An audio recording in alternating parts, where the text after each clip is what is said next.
Hello, good day, Madam Sir. I'm Rasha Alusaga from Philippines country.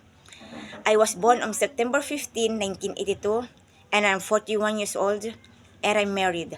I have two daughters. My first child is 14 years old, and my second child is 8 years old. I have 4 experience as a domestic helper in Abu Dhabi and Malaysia.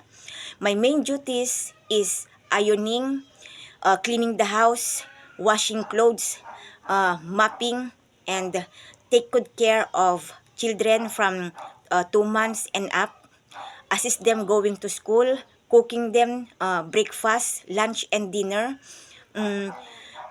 teach them how to do the homework, playing with them also, uh, and sleep with them.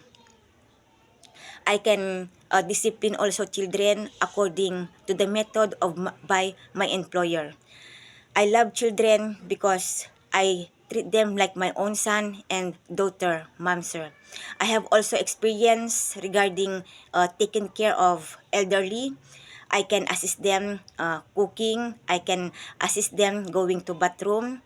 I can assist them changing their clothes, feeding them, and sometimes sleep with them also. I treat them like my own like my own mother and father. Ma'am, sir, if you give me a chance to take care of your family and uh, chance to work from your family, I'm reliable, I'm trustworthy, I'm honest. Uh, I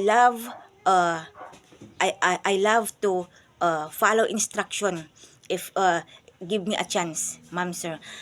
I want to work in Hong Kong because I want to give a better future of my family and also to help my father for maintenance their medicines. Thank you, ma'am, sir, and I hope to see you soon.